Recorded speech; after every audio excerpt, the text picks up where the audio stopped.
Hello, good morning, good afternoon, good evening, everyone, and welcome to today's webinar, Drivers to Scale Up Renewable Energy Projects.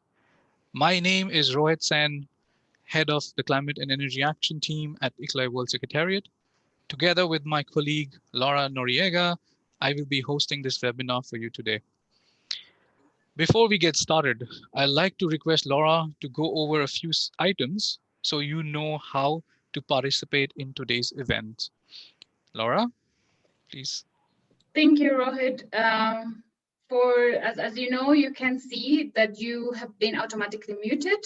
So you will have anyway the opportunity to submit your questions via the questions box, and you can ask these questions to the presenters by tapping that into the questions box that you see available in your screens.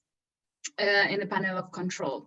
You may send your questions at any time during the presentation, and we will collect these questions and address them during the Q&A session at the end of today's presentation.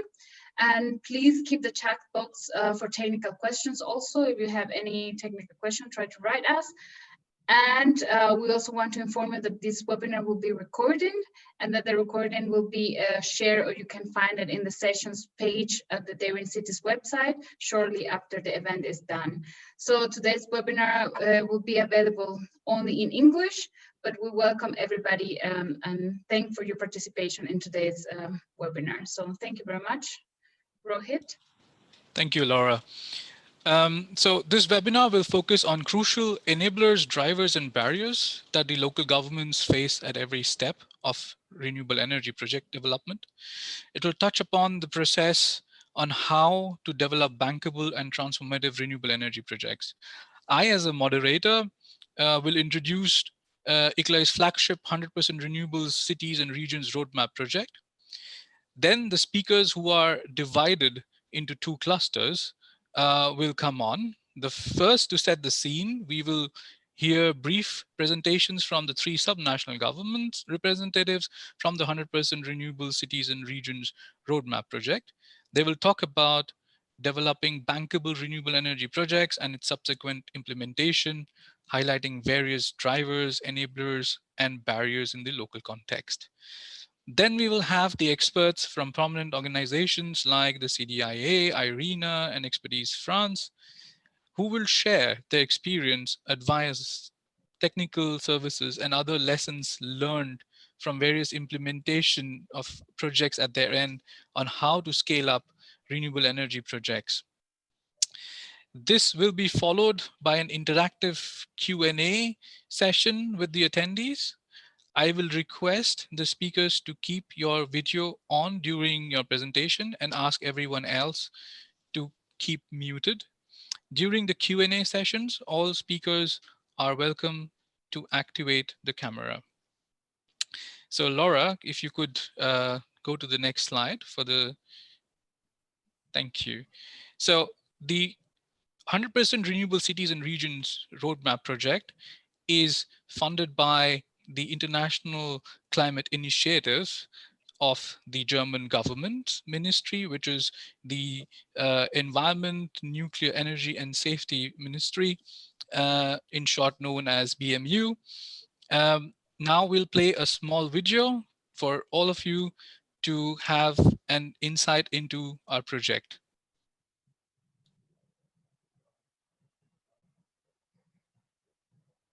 Tackling the climate emergency, which is a security, socio-economic and environmental crisis, requires the unprecedented transformation of energy systems to renewable energy across all sectors. Achieving 100% renewable energy means all energy needs for electricity, heating, cooling and transport in a certain location, region or country are derived from renewable energy resources, including bioenergy, geothermal, hydropower, ocean, solar and wind energy. Renewable energy spurs economic growth through green jobs and uptake of new technologies and reduces dependency on costly and harmful fossil fuels. A handful of cities around the world have committed to achieving 100% renewable energy. The city of Malmö in Sweden is expected to be climate neutral and have all municipal operations run on 100% renewable energy by 2030. Vancouver in Canada is aiming for 100% renewable energy for their entire community by 2050. But only a few cities around the world actually have a plan in place to achieve 100% renewable energy. Most cities and regions still need a roadmap of how to get there. The 100% Renewable Cities and Regions Roadmap project supports 9 cities and regions across Argentina, Indonesia, and Kenya to develop bankable renewable energy projects and in-depth local strategy and action plans to achieve 100% renewable energy. By developing 100% renewable energy roadmaps, the project will provide technical support and build local skills to model and assess renewable energy potential. These cities and regions are taking an essential step towards a renewable future. Follow their journeys.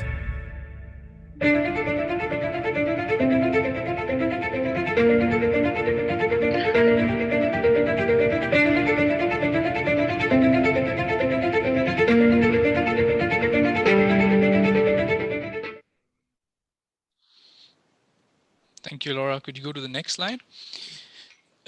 So in the next slide, I just wanted to open up or set the scene with the fact that how the renewable energy, 100% renewable energy project plan is set. So in the various steps, ICLAI with ICLAI regional officers would be implementing the project with our project partners, which include from Fraunhofer, IRENA, RENAC, the 100% Renewables Network, as well as the Global 100% Renewable Platform.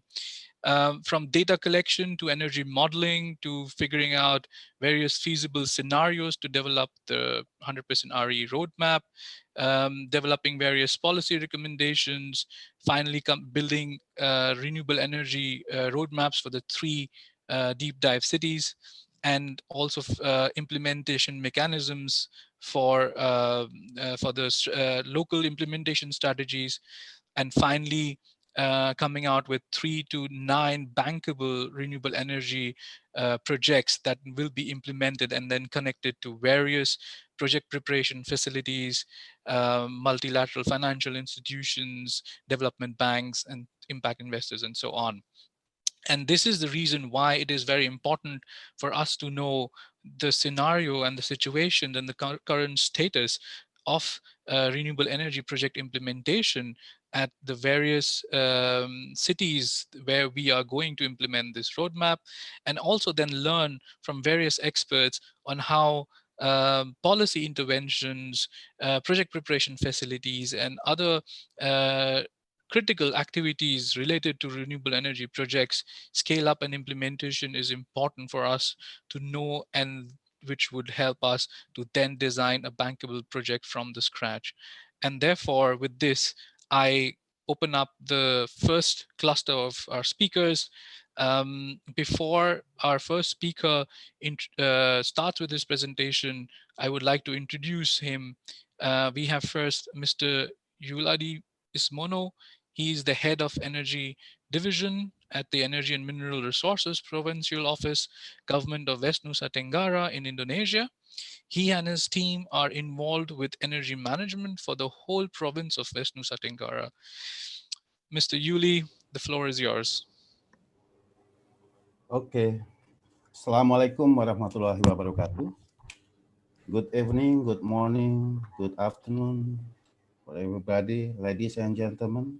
Thank you for coming to this my presentation, especially at Daring Cities 2020. I'm glad to see you all. Before starting our presentation today, let me introduce myself. I'm Yuliadi, came from Indonesia. In this opportunity, I would like to present challenge and drivers to scale up renewable energy in West Nusa Tenggara. Next slide, please. Next slide. First of all, I will inform you, Indonesia, where is the province of West Nusa Tenggara? In the left of the picture, Indonesia in the Southeast Asia, and the right side, West Nusa Tenggara province is between Bali and Komodo Island, which is the part of East Nusa Tenggara province. Next slide.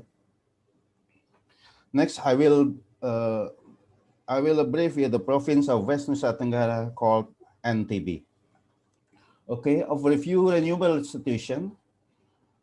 About the potential of renewable energy, almost all of the land in the two main islands of West Nusa Tenggara is solar photovoltaics. Also, there are geothermal, hydro, and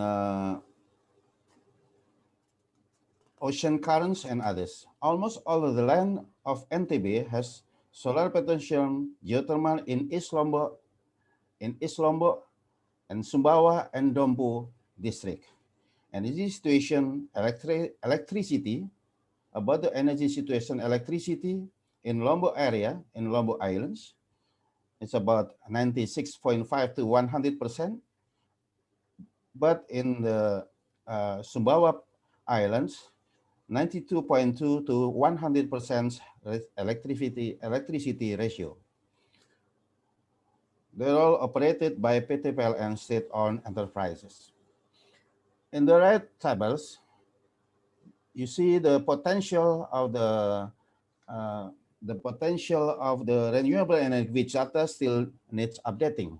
But in the right side, renewable energy installed is still less than 10% of the capacity according to the potential, except that the use of a livestock manure to build a digester biogas is more than 37%. Geothermal potential of up to 200 megawatts cannot be built. The target in 2025 can be built at least one geothermal power plant with a capacity of 20 megawatts. Next slide, please. The PLN Energy Network. Next slide, please. The PLN Energy Network, you can see the picture in the left and the middle, and the right picture, you can see shows the composition of primary energy consisting of coal, a spent load, and fuel oil, water, and solar. At that time, solar and water energy look contributed, but for the peak hours in the morning and the evening until night, water energy still exists, but solar energy doesn't operate. Next slide, please. In West Nusa Tenggara Province, their regional energy planning 2015 to 2050 have several factors under activity plans metric that align with 100 renewable energy project. There are 4 programs. First, access local renewable energy potential. This is mapping and research. It's for updating the data. Second, increase local awareness and stakeholder engagement and create opportunities peer learning. Third, develop a community-wide 100% renewable energy strategy and action plan. And 4, develop local bankable project and export access to finance implementation.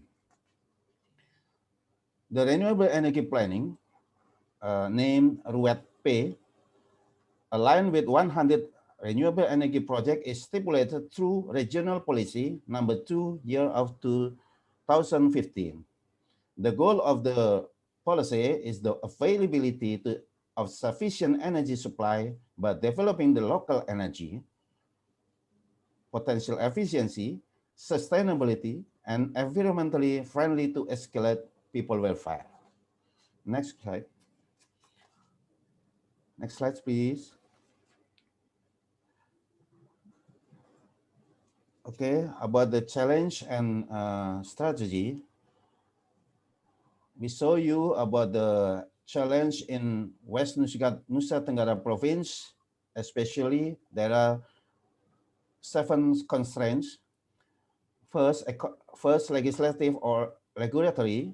Second, economy, technical, social, local government related, and 6 and 7 contract by the PTPLN.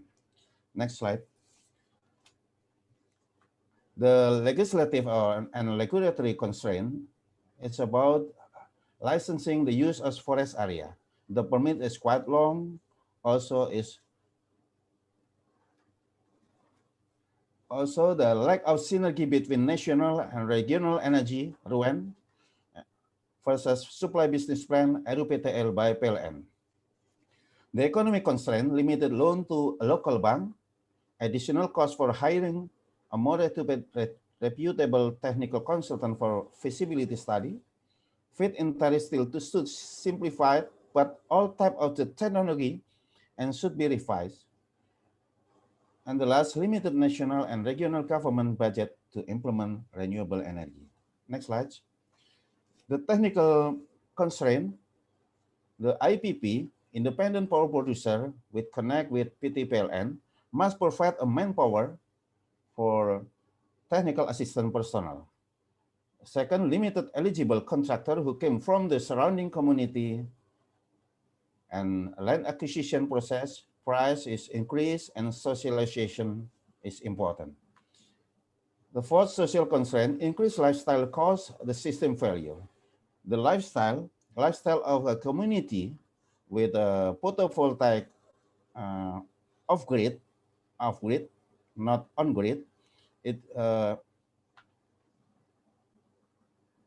the increase of lifestyle after the main road or street is better. So the PLN network is come to the village or the hamlets.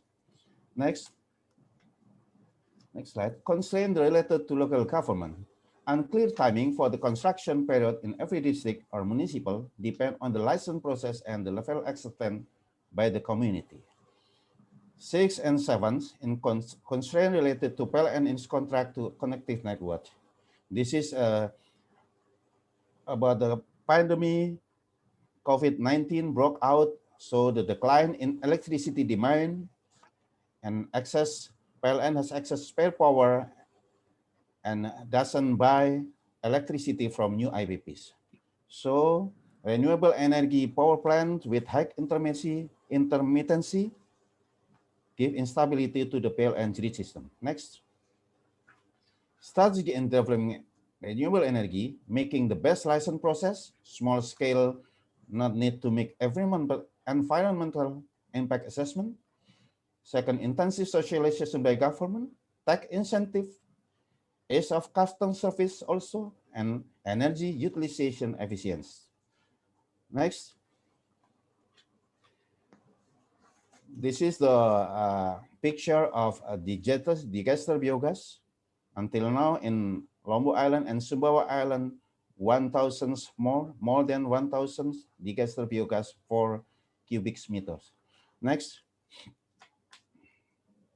slide, please.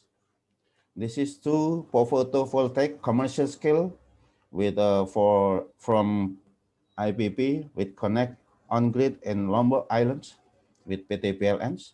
Next slide, please. This is a mini micro hydro power plant. Will help increasing the electrification ratio in West Nusa Tenggara, especially in Lombok Islands. Next. Okay, finally, I live in Lombok. Lombok is the capital city of Mataram, and near the Mataram, about 60 kilometers, there is Mandalika Beach. Mandalika Beach is very beautiful, and tomorrow, 2021, in October, the MotoGP series located at Mandalika. Thank you for your kind attention. Assalamualaikum warahmatullahi wabarakatuh. Thank you, Yuli. Thank you very much. You're indeed You're welcome.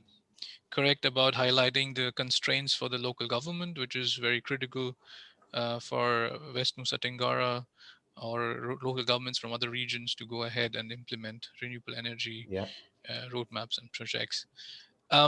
Thank you. So next we have Engineer Daniel Okia.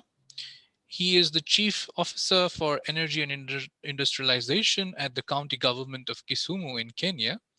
He's active and leading the way for the 100% RE roadmap to be implemented in Kisumu County. He's also a member at the Institute of Engineers in Kenya. Engineer Okia, the floor is yours. Okay, thank you, listeners. I'm called Engineer Daniel Otieno Okia, Chief Officer, Energy and Industrialization, Kisumu. I could say renewable energy is a very important component of our energy scenario in Kisumu, and we are giving it a serious thought. And maybe you'll, from our discussions, you'll be able to see that this is a way of looking at energy.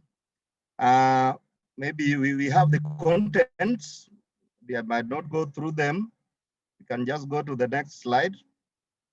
Our county is one of the counties in Kenya.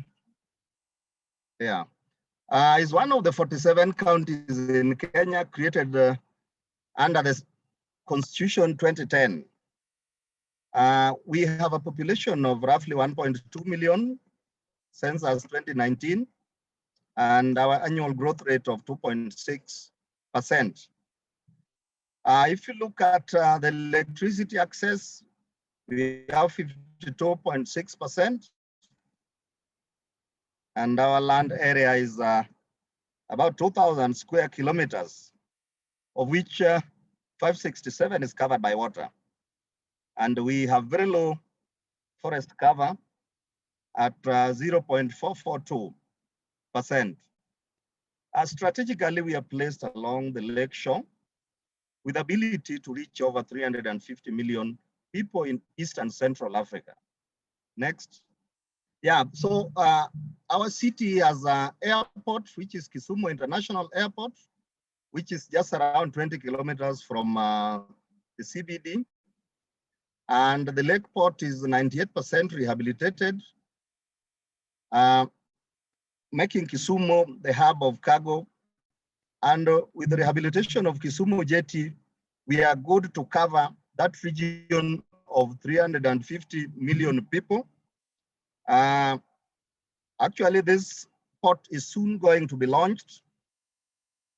And with that, I believe the county and the city per se will be able to cover quite a wide area. We are also having Kenya-Uganda Railway, which is traversing this county. And already we are rehabilitating. Rehabilitation is ongoing while we are waiting for the standard rail gauge. Yeah, if you look at that map, you will find that at the top, that is the sugarcane growing area, which we have also earmarked as our special economic zone area. And then we have rice farming on the lower part. And we have a number of cotton growing area also.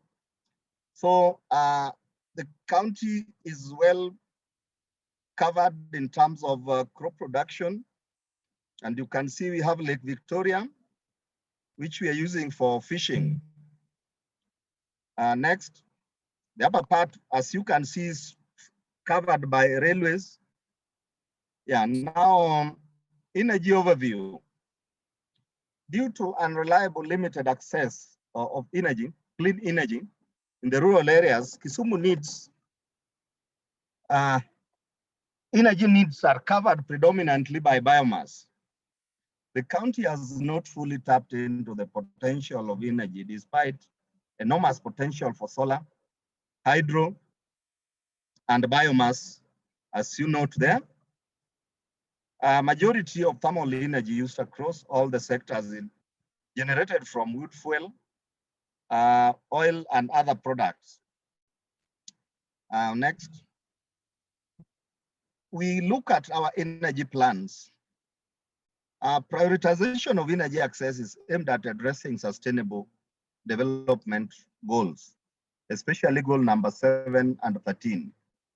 to ensure universal, reliable, sustainable energy and action to combat climate change. The county government of Kisumu, we have prioritized universal, sustainable, affordable, and reliable energy by 2030 in our development. This is in line to Kenya Vision 2030, national government, Big Four agenda, and our governors. This is further anchored by our governors' manifesto in the 10-point transformative agenda. Next. Yeah, so our energy plans, if you look at one of them is we plan to increase local electrification to 90% by the end of 2022. This will be done through turnkey partnership investments and programs, and with partners as rural electrification and renewable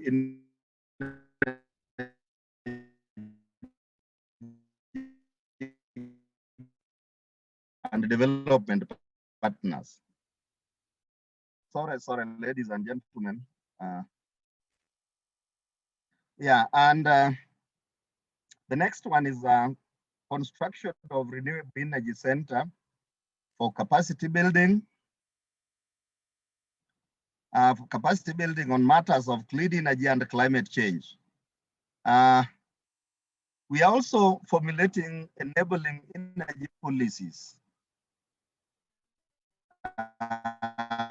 which are aimed at increasing socioeconomic ability.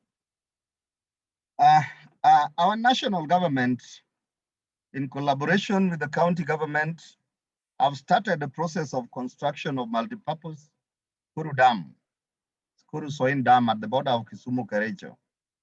Among other benefits, we have the dam will generate 2.5 megawatt power used for irrigation. We are also encouraging partners in development, and we are actively involved in renewable energy installations. Some of the partners that are already implementing renewable energy are power in Kisumu factory, that is within the city. We have Total Kenya who are already in the plan, and they have designs are already done for installation of energy in all their petrol stations. Kentraco is also installing Olkario Lesos Kisumu high power voltage line of 220 kilovolts. Already this is about to reach Kisumu, and it will really stabilize the shortages, rampant power shortages in Kisumu and the entire western region. The power is generated for geothermal wells in Rift Valley, that is in Kenya. Continue. Yeah, continuation of the plan. There is already a in one of our areas, and it will be operational by 2023. It is done by a company based in Toronto, Canada, and already they are developing the project in partnership with American independent power producer. The two project sponsors have already received approval from Energy and Petroleum Authority, that is EPRA, for implementation of the project. This will inject 40 megawatt power into Kenya national grid. We are also thinking of electricity generated by Kisumu Solar Power Plant will be sold to state-owned Kenya Power and Lighting Company and PPA. Now let's look at the energy potential of our county. We have potential to produce non-grid and grid-scale electricity from different RE technologies. Some of them include solar, small hydro, biomass, municipal solid wastes, just to name a few. For hydroelectric power, we have two power stations in the county. That is Sondu Miriu, which is generating 6 megawatts. 60. And then we have Sangoro, which is generating 21 megawatts. Though both the powers are owned by Kengen. Given that most of the hydro sites already being exploited, there is need to conduct feasibility studies to establish accurate data on this potential in a number of our rivers. We have one of the rivers as Awach. We have another one as Nyando River. This is also indicated by Electric Power Sector Kenya 2010. Next. Yeah, so we have our priority areas, investment areas. We look at solar energy is a major area. And we are having an average solar installation of 5.5 kilowatt hour per meter per day. And the sunshine duration is 6.5 hours. This is on average, very huge potential for solar farm that can be connected to the grid to supplement and ensure reliability and power cost reduction. We're also looking at another area of clean energy access center, independent power, mini grids with complete infrastructure, that is off-grid solar systems. Yeah, so this, if you look at it, will be help in running cottage industries in areas. The department is keenly looking at promotion of industrialization using the sustainable energy sources, as I discussed up there under our governor's 10-point agenda. And we are also looking at rural off-grid electrification, that is beaches, markets. Some of these areas are not connected to main grid electricity move. So another area that we are giving priority is biomass. We have a lot of locally available resources for generation through biomass and agricultural waste. Substantial amount of agricultural residues can be collected from industrial processing of sugarcane. We have a number of mills in the county, and currently the three are already using bagasse and are doing cogeneration. They're giving a total cumulative of 21 megawatts. So there are also rice husks collected from paddy fields, and these are used by local entrepreneurs to do briquettes, and bulk are fed to livestock or burnt in the field. But I can assure you most of it is going to briquettes and feeding livestock. I'm sorry, Engineer Bakia, if I may just interrupt. The time has run out. So if you could just quickly wrap up or sum up the slides, specifically focusing on the drivers, barriers, and enablers, that would be then. Okay, thank you. Yeah, thank you. Yeah, so we have mentioned solid waste. We have mentioned commercial plants. You can move ahead. Yeah, there are ongoing projects, and this one I'll just mention in passing of Renewable Energy Center. It will be useful for training. And then already we have a request for proposal, which we are doing in the model of BOT, working on with the investors to ensure we power our areas. Next. Yeah, I think some of these things I mentioned them in passing as the areas that we are dealing in. Energy audits, IMAS, floodlights, and street lights. So drivers, we have high potential for local production. And that one we have mentioned up there. We have existing frameworks for promoting renewable energy technologies, like feed-in tariff 2012, PPAs for renewable energy, public-private partnership 2013, guidelines for grid connection. Another driver is unreliable supply and numerous shortages. So that is driving us to get into renewable energy, high cost of power in Kisumu County, city, and Kenya as a whole, and low access to electricity, high population growth in the city and the environment. Next. Yeah, then we have enablers. We have existing international policies. We have commitment by Kenya to contribute to SDGs, NDCs, sustainable energy for all initiatives. And we have also national and county policies and regulations, as mentioned there. Yeah, next. So some of the existing energy sector entities with all with clear and distinct roles, either licensing, regulations, exploration, implementation, and transmission. Maybe that you can get. We have EPRA, REREC, Kenya Power. We have geothermal, GDC, KETC, National Oil Corporation of Kenya, Kenya Pipeline, Petroleum Refinery, just to mention a few. Yeah, so a number of barriers are here, which are kind of challenges: inadequate resources. We have low budgetary allocations and adequate technical know-how on specialized renewable energy.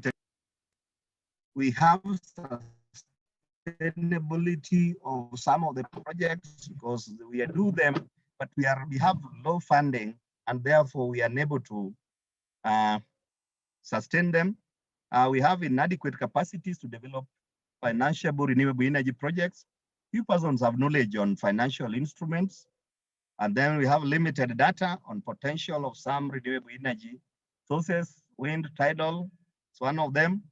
And I know we have a number of licensing procedures and PPA policies, and maybe some of these take time for our investors to get to what they are doing. Next. Thank you. And I would request all of you to come to Kisumu City in November 2021 to join us in AfriCities conference. This will cover a number of cities in Africa, and I know there are quite a number of cities also outside Africa that will attend this. So it will be a very big conference where we'll showcase, the cities will be showing case of what they are doing. Thank you very much.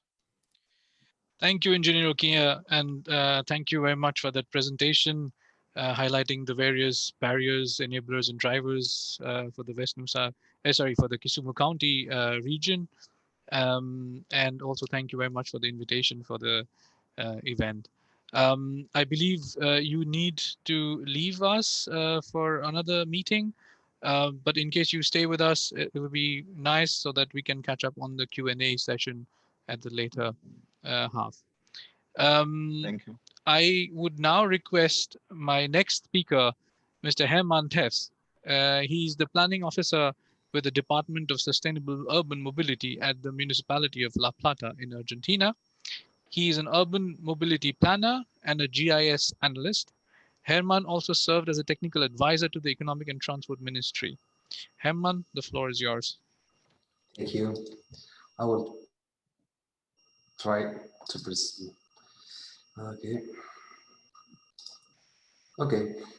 First, I want to thank to the ICLEI Secretariat for this opportunity, and especially to Barbara Godoy for her helpful assistance from the South American Secretariat. As I wrote it, summarized it before, I work as a mobility planner and a GIS analyst at the Sustainable Urban Mobility Office at the local government of La Plata City. What I will I present? So I will slightly diverge in focus from the previous presentations of Mr. Shuliadi and Mr. Okiya, both very interesting, by the way. I will take a partially different approach, as I said, and I talk about few impressions on the implementation process of two mobility projects, one regarding electric buses and the other regarding the expansion and update of the actual bike sharing system. Just to set up the stance, let me say that La Plata is the capital city of Buenos Aires province in Argentina. It was founded and designed at the end of the 19th century to serve as the provincial capital after the city of Buenos Aires was federalized. According to the 2010 census, La Plata has a population of 765,000 inhabitants, and with the city of Berisso and Ensenada, they constitute the Grand La Plata metropolitan area with circa 900,000 inhabitants. Just to keep in mind, 40% of the Argentinian population live in the Buenos Aires province, and it concentrates about 20% of the Argentinian gross domestic product.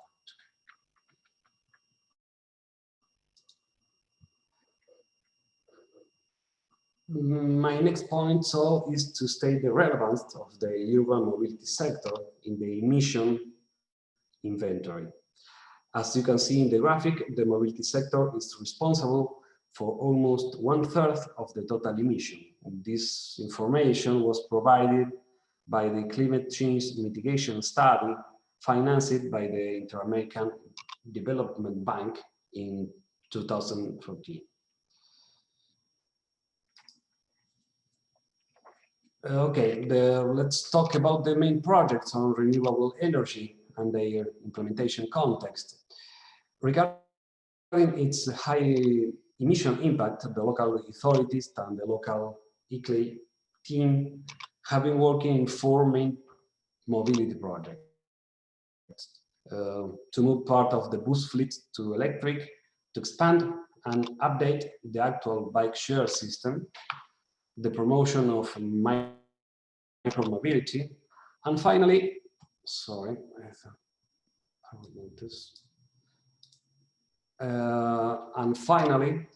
which is not strictly speaking a renewable energy project, to support the ongoing land use and transport integrated planning process as part of the La Plata 2030 Urban Strategic Plan. From a strategic point of view, we can relate the modal split changes impact of this main project due to the well-known avoid, shift, improve conceptual framework. In the next slides, I will focus on the bike share system expansion and update project and its drivers, enables, and barrier as an example of a sustainable mobility promotion project. So, to understand the drivers, enables, and barriers, we have to look at the last experiences. Regarding the drivers of the project, we have to say that our main stakeholders are bike users.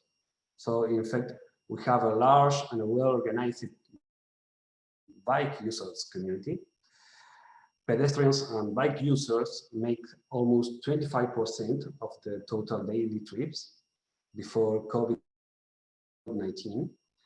This regarding the fact that our bike network is just 25 kilometers long, and all of them were built in the last 4 years.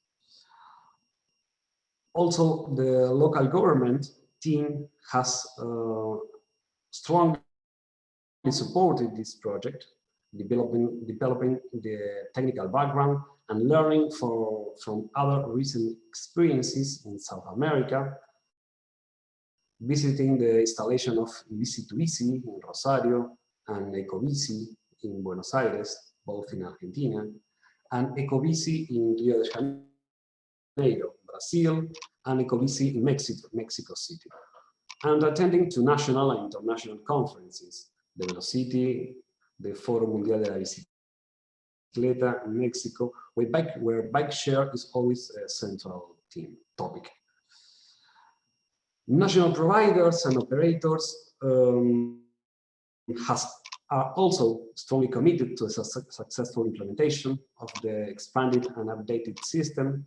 They have positively collaborated with the local team in several occasions and in different and relevant ways in the technology selection process, in the estimation of the magnitude of future trips of the expanded system and on the setting of the economic model. That was really important.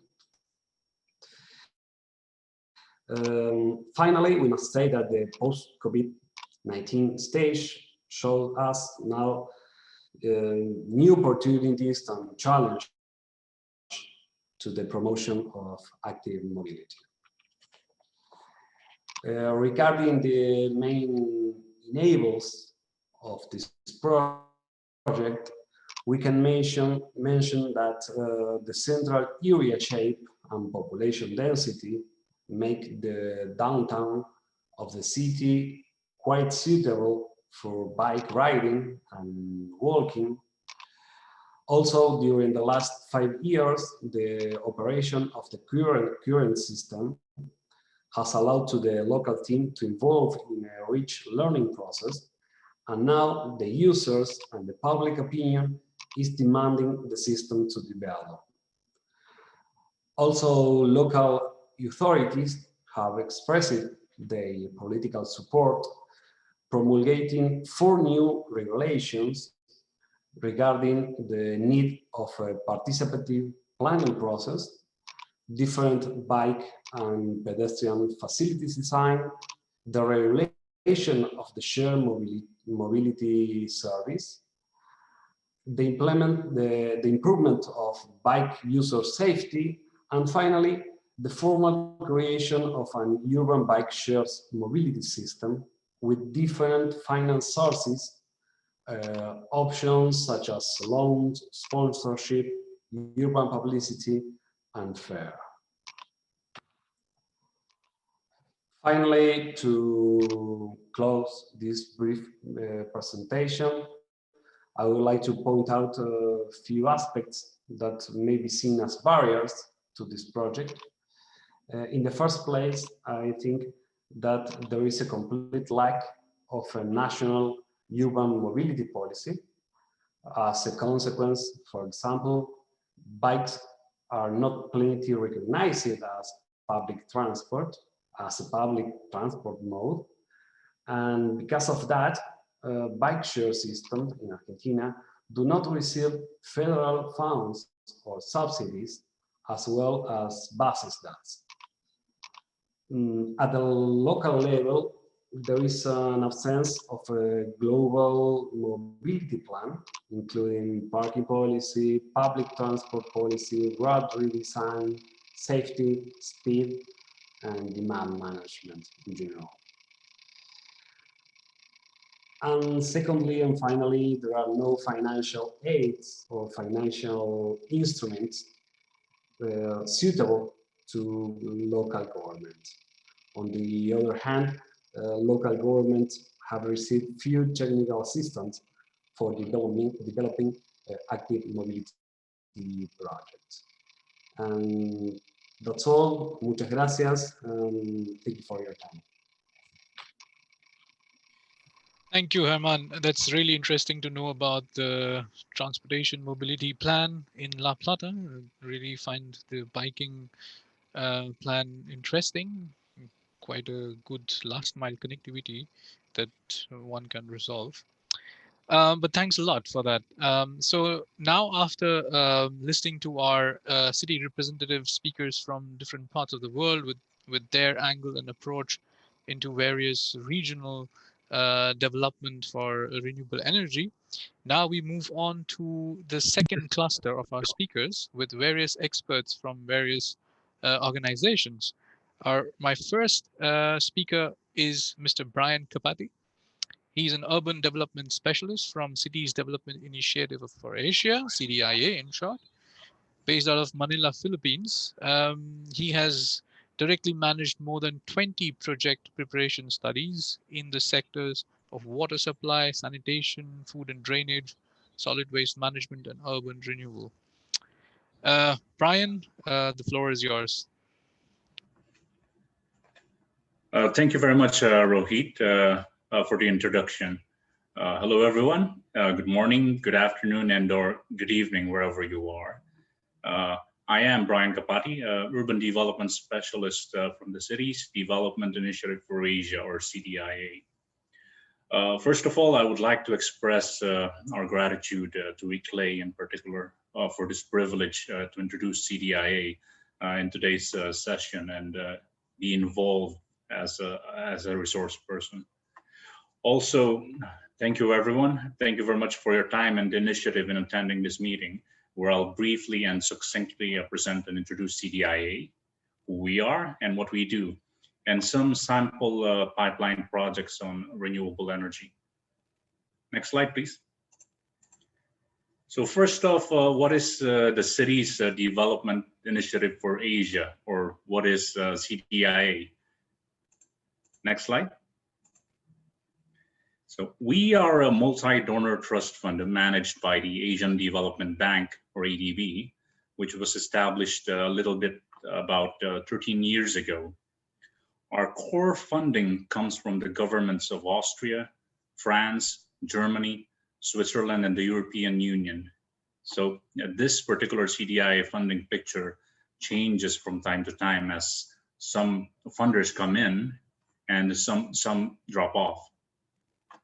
So you could see in the bottom of this slide, the picture of our funders might not be the same next month. It might be expanded. Lastly, CDIA is co-implemented by both Asian Development Bank and French Development Agency, or AFD. Our core area of support, technical assistance, or our main remit is to link intermediate Asian and Pacific cities, visions and plans to funders or financiers who will then facilitate the implementation of projects. So we sit between the cities and the financing agencies.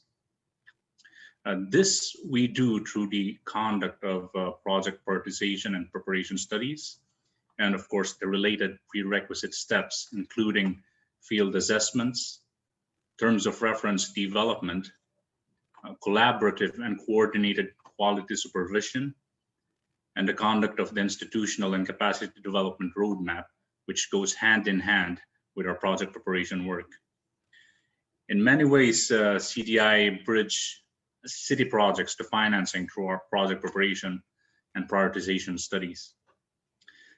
It is also important to note that we don't mind who does the financing at the end.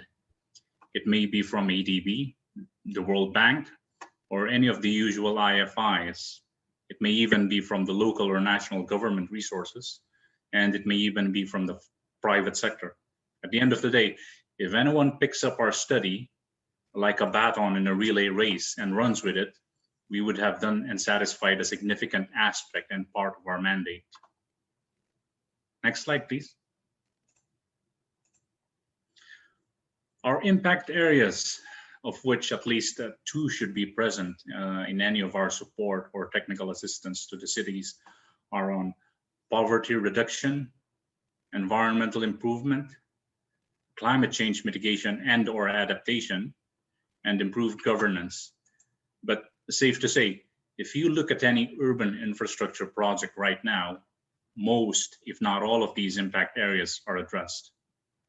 So next is a view of our current achievements on CDIA projects. So we have worked in 113 cities in 21 countries in Asia and the Pacific, and we have completed 95 project preparation studies, and we currently have 10 ongoing ones. And out of this, 78 of the completed project preparation studies have been linked to financing and have leveraged around $11.2 billion US. So in the early days of CDIA, we would just do studies with cities and find the financing later. Nowadays, we try to get the financing agency on board even before the implementation of the project preparation study. So we have a greater confidence that the work we do will go forward and will be picked up subsequently. So here is a look into the distribution of the sectors on our completed projects. As you can see, all of our projects cover essentially anything urban, which is our focus. Most of our completed projects have been focused on wastewater management, followed closely by water supply, urban transport, solid waste management, and flood and drainage management.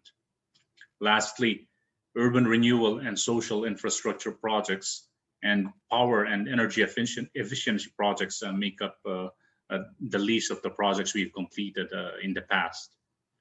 So while you may notice that to date we have the least completed projects on power or energy efficiency, please note that this was not intentional, but something born from our demand-driven approach, or to plainly say, most of the city application from cities for CDI support we receive are not on power or energy efficiency. But this particular case has also induced us in CDIA to actively encourage city demand to apply for CDI support for these particular sectors. Next page, please. So moving on, here we have a couple of potential CDI projects we are looking into supporting in Cambodia and Indonesia. We have very early stages of discussions on these, but safe to say, I can share them with you. So first is a refuse-derived fuel, or RDF project in Cambodia, where we are looking into supporting a city to develop an RDF project to utilize municipal solid waste to produce fuel for cement kilns in the city. So we aim to support the city via the conduct of a feasibility study and preliminary engineering designs, along with outline safeguards and due diligence work. And we are in close discussions with city and national level government for a potential CDI support for this project. So, not meaning to preach to the choir, but just to point out the benefits of this particular project. This RDF project will reduce significantly GHG emissions in cement manufacturing by providing an alternative renewable fuel to fossil fuels used in cement manufacturing. And of course, as the combustion of the RDF itself greatly reduces the volume of waste, the volume of landfilled waste is significantly decreased, thereby extending the life or capacity of a landfill, but also reducing the GHG emitted by landfills. What I could share that we are currently experiencing in this particular context, which we view as probably challenges or issues that we must go around or go beyond, is first of all, the government buy-in, or particularly the link between the local and the central government on this particular project. So there seems to be, as is most of the time, a divide between the local government and the national government on certain projects and certain issues. And we're currently working out how to go beyond that. So discussions are ongoing, and safe to say they are promising at this point. Next is the slowness of the preparation of the CDI ACT application, which understandably is affected, compounded by the ongoing pandemic we're experiencing. And the third, of course, is once we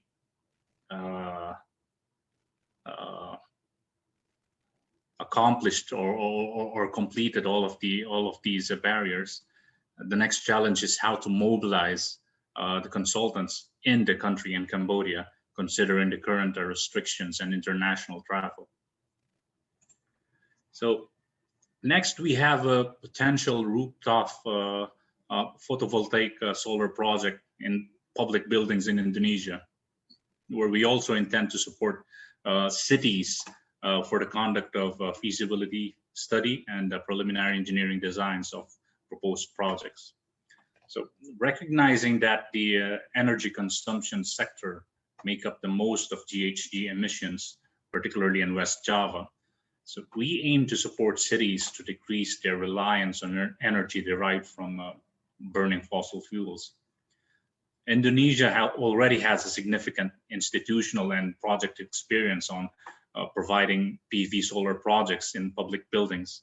And this much was pointed out by Pak Yuli in his earlier presentation.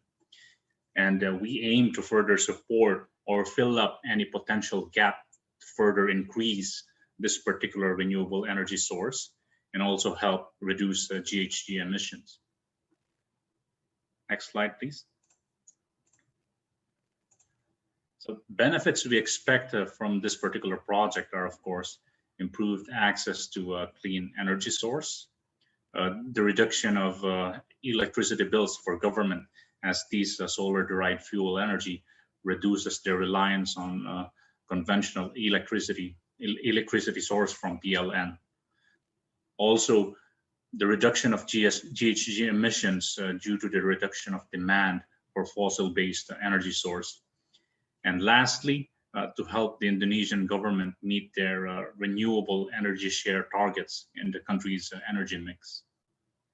So challenges we expect and are currently experiencing for this particular project, I would say, are first and foremost the central government prioritization of which cities to address first. So in Indonesia, this process usually takes, I would say, the better part of 1 year, because it's a highly political exercise to prioritize which cities to support first.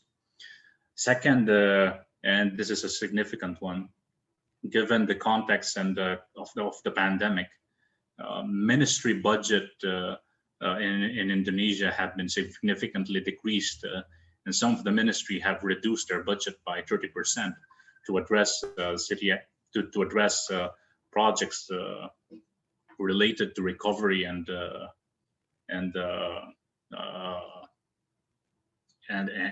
COVID response. So lastly, and before I end my very short presentation, I would like to share with you the following links. Next slide, please. So these links will supplement your idea on what CDIE is and what we do. Probably Rohit and Nikle will share these with you after the presentation. If you have time, please refer to the following project videos for reference. Again, thank you very much, and I look forward to subsequent discussions with everyone. Thank you.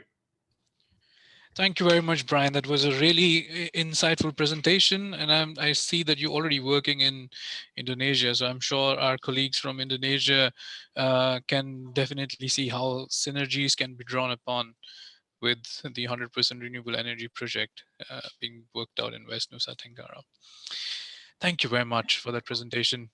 Before I move on to my next speaker, I would also ask the attendees, in case they have questions for any of the speakers or any of the topics, please do feel free to type your questions in the Q&A chat box.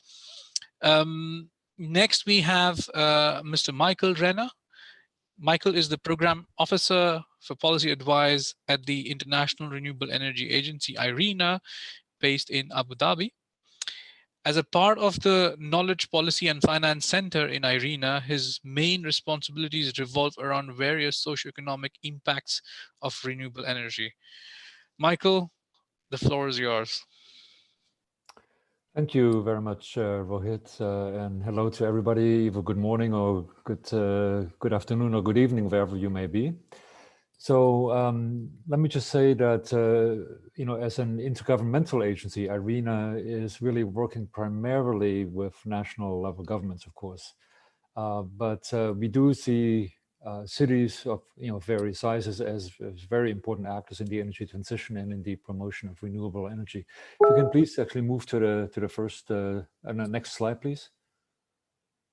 Great, thanks a lot. So before I go into this, actually, let me just say that, so what we do is primarily, we do analytical work, we develop policy recommendations. We actually are not per se an implementing agency. So often what we do, in comparison particularly to the earlier presentations that we have heard in this webinar, we give a bit more of sort of a bird's eye view. Now, if you look at the slide, right, I mean, and I think this is sort of really the essence there, On one hand, it's quite clear that many cities around the world face a range of problems and sometimes very pressing problems, right? So they often relate to rapidly rising energy demand. There may be power shortages. There may be blackouts of various kinds and lengths. Many cities suffer from high levels of air pollution. And of course, now we all know that what's on the more than on the horizon really is the threat of climate change and the various impacts, whether you live in a city or anywhere else, of course.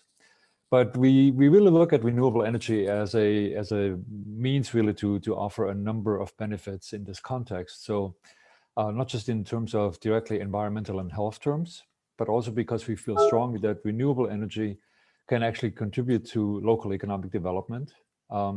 It can improve the accessibility and more the affordability of energy, right? I mean, as you may all know, renewable energy has come down in cost tremendously. This is particularly true in the wind and solar PV sectors. And really, renewable energy is becoming far more competitive and far more affordable in the process. Next slide, please. So in the work that we do at IRENA on cities, we try to understand the particular needs that drive the renewable energy efforts of municipal actors. We look at the specific actors and circumstances that determine these needs and cities' capacities to act. We look at the diverse roles that cities can and often do fulfill, and which really inform the actual policies in pursuit of renewable energy. So let me direct your attention first to the circle in the center of that slide. So I'm going to talk a bit about the various drivers. And this is a fairly generic approach, of course. I mean, this is sort of a bird's eye view that I'm giving you. Clearly, a secure and affordable supply of energy is the most direct objective. But urban energy policy is, of course, motivated by a range of drivers, and they definitely include, as I mentioned before, economic development objectives, job creation. There are very important social equity issues, such as including improving energy access or reducing energy poverty. Air quality and health, again, quality of life generally in urban areas. And then again, let me just mention, of course, I mean, the obvious elephant in the room, the rising impacts of climate change. So to some extent, these different motivations that cities have to act may reinforce each other, but at times they could also really end up as being seen as conflicting objectives. We all know that often economic development is pursued with an approach of, let's pollute first and then clean up later, which I think is, sort of more and more runs counter to the growing realization that we need to really pursue economic, social, and environmental goals in tandem. Let me direct your attention now to the outside of the outside circle in this slide. So the strategies to promote renewable energy need to be tailored for each city-specific conditions and circumstances. And these factors, of course, then determine whether energy demand is growing or falling. They condition or they shape cities' abilities to act. And some of these factors clearly are very difficult or maybe even impossible to really alter. I mean, if you think of the particular climate zone that the city finds itself in, I mean, that's not going to change other than whatever climate change throws our way. There are factors like the settlement density and the related built infrastructure, right? These are very, very difficult to change and only really over longer periods of time. But then there are demographic and socioeconomic profiles, which are far more dynamic and malleable factors. But I think in general, it's fair to say that cities with growing populations face a very different and often much bigger challenge than those with more stable populations. Wealthier cities clearly have greater leeway, greater ability to act than poorer ones. There are other sets of factors that concern the various cities' institutional capacities and authorities to act. So some cities clearly may just not have the technical know-how that is required for the pursuit of a particular renewable energy project. So they have to really try to acquire that knowledge with partners, with the help of others. Cities that own their own power generating assets or energy generating assets have typically far more direct influence on energy policy than those who don't. The regulatory authority, particularly vis-a-vis national governments, but also provincial or state governments, really varies tremendously when you look around the world from country to country and from city to city. And then some cities really may not have that much in the way of autonomous ability and power to generate their own revenue. So to the extent that they're dependent on the revenue flow coming from the outside, from the national government, of course, that is a whole different ballgame. Next slide, please. So in this context, right, cities play multiple roles clearly, and the slide sort of really just very briefly tries to lay this out. Very far, I think, from being just passive energy consumers, cities are really uniquely positioned to promote renewable energy in a variety of ways. So as planners, they can set local renewable energy targets. As regulators, they apply land use planning tools, they develop building codes, they enact solar ordinances, they issue all kinds of technical standards, and so on, and so on, and so on. As the owners and operators of energy assets, they play a very direct role in both the generation and the distribution of electricity, heating and cooling energy, provision of public lighting, and so on. I think also what's quite important is to see cities as very important sources of information and knowledge. Cities can launch awareness campaigns, they can engage and empower local stakeholders, and they can really, try hard, if they don't already have it, to build greater local institutional capacity. So this, together with the whole picture in the financial realm, again, to the extent that cities are able to generate revenue or to at least apply revenue flows in ways where they have a strong voice in how this is being done, that really shapes ultimately where cities can go with this interest in promoting renewable energy. But I think it's fair to say that to be really effective, most cities, or probably any city, will have to work and collaborate effectively with other levels of authority, with national government agencies and so on, and to hopefully proactively engage with residents, with community groups, with local business, with other local stakeholders. Next slide, please. So when you look on the left-hand side in the green box, right? So we know now that a growing number of cities are taking action to promote renewable energy, but we also know that they do so with very diverging time horizons and levels of ambition. So when you look at this, when you look at how this plays out around the world, policies may focus on a particular sector of the local economy, maybe the building sector, maybe transportation, maybe something else. Some cities are targeting renewable as a share of overall energy use. Others focus much more closely, say, on electricity or on heat or transport related objectives. To the extent that there are targets put in place, some of them are voluntary, others are mandatory, right? That too makes a really big difference. And then the question, of course, is to what extent, cities take measures that either apply to all urban actors or are much more tailored to particular ones, like households or businesses or anything like that. So all of that, of course, makes a difference in terms of what really comes out of these efforts to promote renewable energy. And then if you look at the right-hand side on this slide, the effectiveness of these municipal actions really depend on a whole range of factors and circumstances. And this sort of harkens back a bit to what I was saying earlier. But clearly the level of policy ambition is critical. The local capacity to act is very critical. And I think, it really depends on the particular mix of local actors and how well city agencies, city actors actually engage with these different stakeholders. Cities may also, and I think ICLEI, of course, has really gone ahead and has really been very much in the lead with this.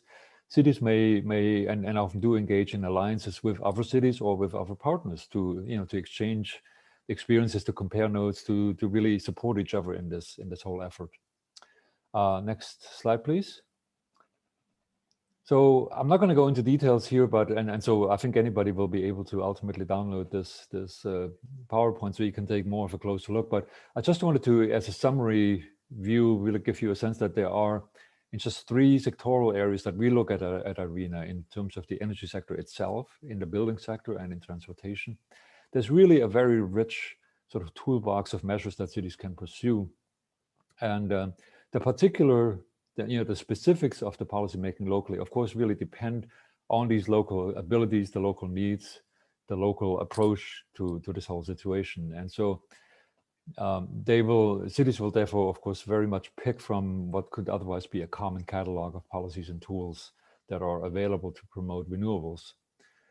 Let me just, and I'm going to come to the conclusion of my presentation. So we are planning at the end of this year to put out a report that looks fairly broadly at these issues that I've discussed briefly. So it's pretty much an analytical report, but we pair that with a number of city case studies in 3 different countries, in Costa Rica, in Uganda, and in China. And if you can please go to my last slide, and then I'm going to be done in just a sec. So what the map here shows you is both these, the case studies in the upcoming report that we're going to do probably in December, but also a range of earlier case studies that we did together with Clay. I think there were 1 or 2 also with GIZ. So just to leave you with the sense that we have actually done a range of particular, I mean, in addition to this very generic presentation I've given you, that we have actually looked at a number of very specific places around the world. You can download these case studies from our website for free. There's no charge or anything. And I think I'll leave it at that. So thank you very much, Rohit. Thank you, Michael. That was a great presentation, in fact, and very interesting policy instruments. I'm sure all the cities and the local governments trying to implement renewable energy projects could use that for their benefit. And we are all looking forward to that report launch in December. Okay, so last but not least, my speaker next is Marie-Anne Serre. She is the project coordinator for the Covenant of Mayors Sub-Saharan Africa at Expertise France. She is an energy and environmental engineer with more than 10 years of experience in international cooperation. She's currently coordinating the COMSA project on behalf of the French Agency for International Technical Cooperation. Marie, the floor is yours. Thank you very much, Rohit, for the introduction. And good morning, good afternoon, good evening to everyone. So I will directly say a few words about the Covenant of Mayors in Sub-Saharan Africa. I'm sure some of you already have heard about it. It's an initiative that was launched in 2015 by the European Union, and it is part of the Global Covenant of Mayors. I'm sure many of the attendants today are citizens of a city which is already a part of the Global Covenant of Mayors, because it's a network of more than 10,000 cities in the world who are committed to fight against climate change. In Sub-Saharan Africa, since 2015, we already have more than 230 cities which have joined the initiative in 36 countries. We are reaching about 85 million people. We already train about 1,000 city staff, and we have a lot of other trainings which are planned in the coming years. We are a network of about 15 implementing partners and organizations. Below, you can see the 4 main implementing partners since 2019, which are the French Development Agency, Expertise France, ACID for the Spanish cooperation, and GIZ for the German cooperation. Since 2019, we are aiming at bringing about 16 projects to finance in the finance pipeline by 2022. And for this, mobilizing about 160 million euros. So it's quite an ambitious program. Here I will go quite quickly. So we all know by now the difficulty of the cities to access finance because they usually have, they face difficulties to fulfill the criteria from the funders and the donors. Even sometimes they are not even eligible to those funding that might target national governments or NGOs or other stakeholders. And they have ideas. We see that cities have a lot of ideas for climate and energy projects. However, those ideas are usually at a very early stage. And for this, to bring them to the bankability, they need a lot of planning. And planning is quite cost and time consuming. So this is why the Covenant of Mayors in Sub-Saharan Africa has been launched to support these cities in the planning and to reach bankability. So concretely, how are we doing this? After the cities engaged in the COMSA, as we call it, they have 3 years to develop what we call a CAP, a Sustainable Energy Access and Climate Action Plan, which is based on 3 main pillars, which are access to energy, climate mitigation, and climate adaptation. And for this, they first have to conduct a baseline diagnosis of their territory. We heard before a few speakers saying that one of the difficulty for renewable energy project, but not only renewable, other climate project as well, is the lack of quality data. So during this phase, we are conducting 3 studies to assess the level of access to energy, to evaluate the amount of greenhouse gases emissions and where they come from, and to analyze the risk and vulnerabilities to climate change in the city or specific district of the city. Based on those results, the city can define its ambitions and targets, which are usually aligned with the NDCs of the Paris Agreement in 2030. They can choose a further horizon like 2050. And they work together with other stakeholders to define what are the priorities in terms of climate and energy for the city.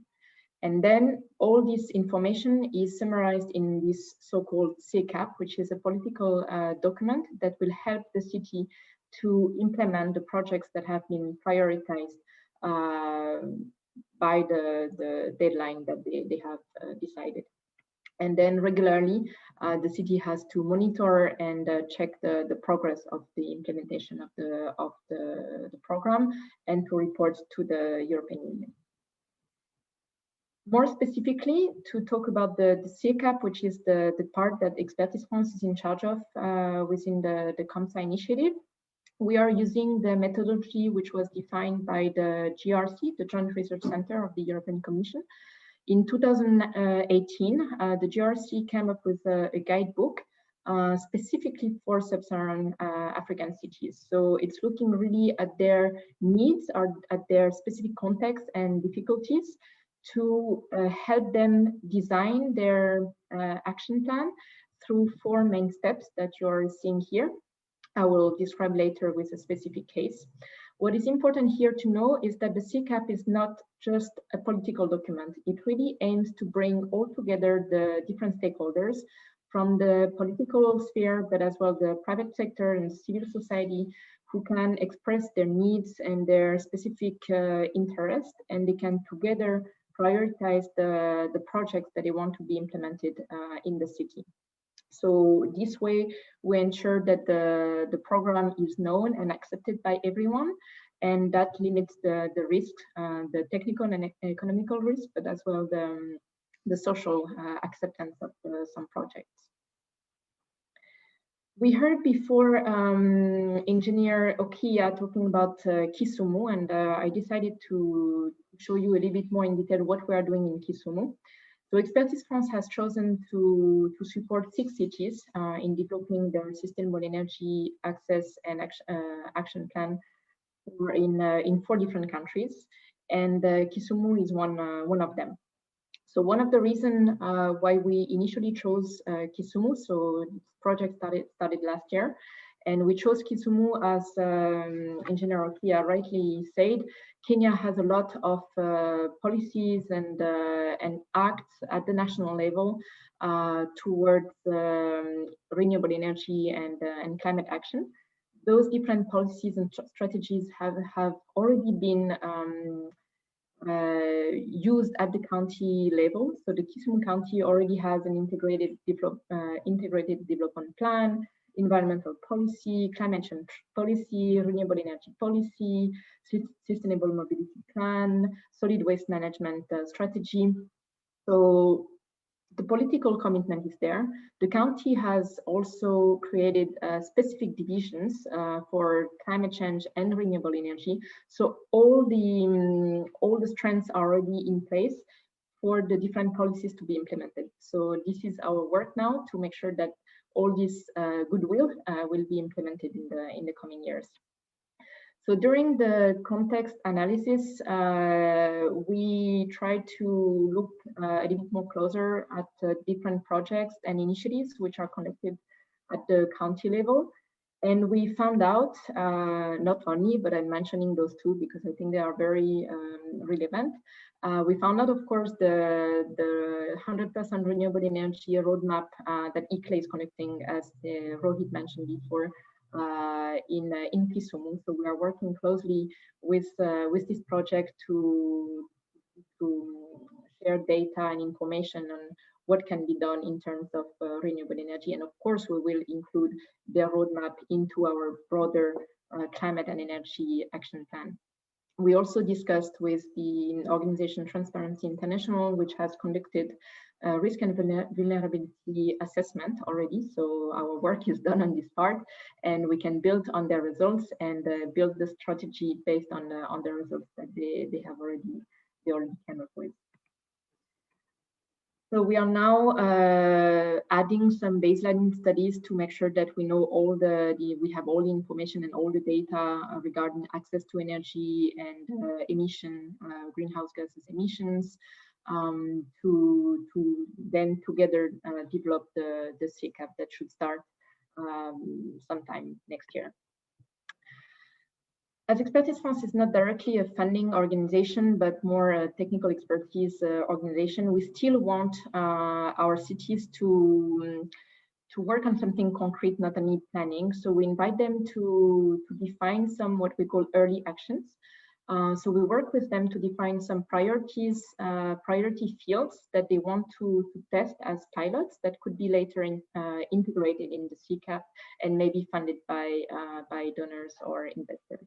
So for Kisumu, we agreed to work on 4 different topics, which are the adoption of clean energy, solid waste management, information of the citizens and the companies on climate, and a tree nursery for tree planting. So you can see that those early actions, they are very close to the priorities that Engineer Okia mentioned before for the county. Following the CCAP, the planning phase, here we go to the project definition. So within COMSA, Expertise France is not in charge of this phase. These are our colleagues and partners. However, I will just say a few words. So once we have the planning, how do we bring the project to financial closure? So our partners from AED, GISM, and AECID are working with the cities to further develop their projects, to make sure that they are sustainable in the long term, to add, to conduct feasibility study, technical and economic feasibility studies, and to help them structure the project to mitigate the risk. What is usually asked by the cities or the project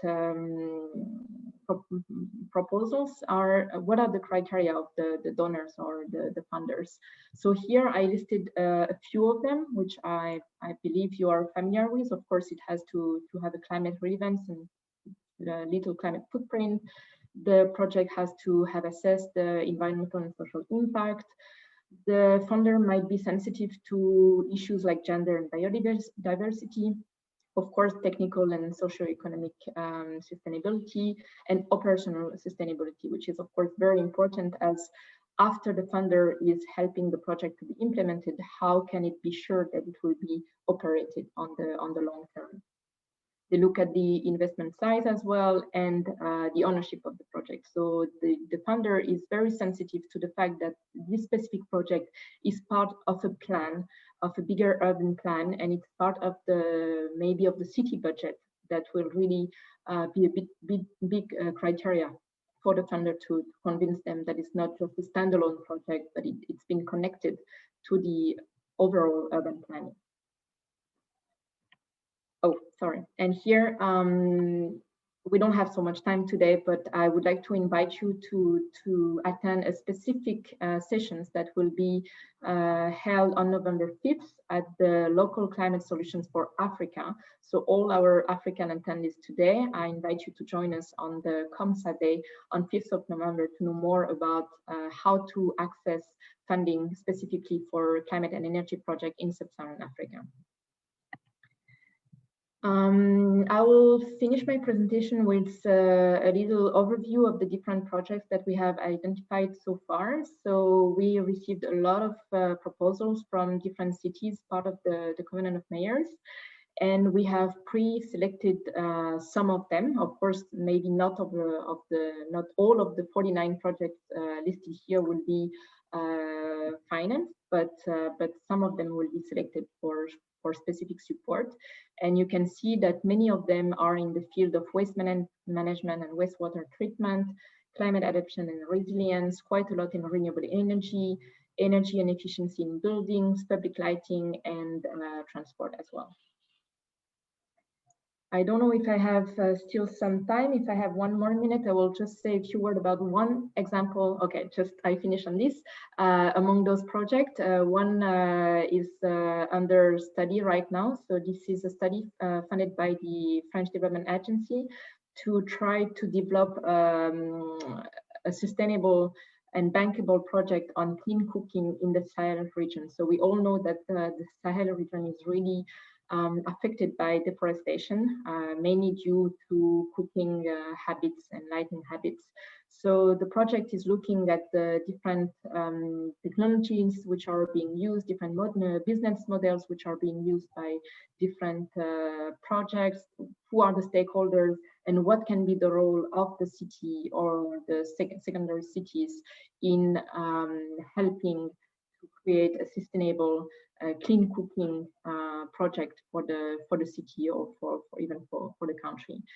So I don't have much time here, but if you have questions further, we can discuss this topic. Thank you very much for your time, and I welcome your questions. Thank you very much, Marie. That was a very interesting presentation, and I'm sure everybody learned about how under COMSA various cities are working on climate action plan and energy access. As we have run out of time and we are already over time, I would like to squeeze the Q&A session.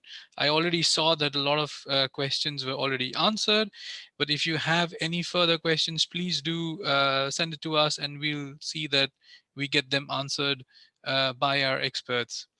So to conclude, I would like to thank all the speakers for sharing their experiences and point of view, and all of you for attending and engaging with us in the discussion. I would also like for all the attendees to know that there is another session on renewable energy on 27th of October, hosted by REN21 and BMU, the German Ministry, on renewable energy in cities and opportunities for green growth through recovery packages. Apart from that, please follow our work on building 100% renewable cities and regions roadmap. Last but not the least, for all subnational governments are invited to join the 100% renewable cities and regions network. And on behalf of ICLAI, local governments for sustainability, and our presenters, thank you for joining us today and have a great rest of your day. Thank you very much.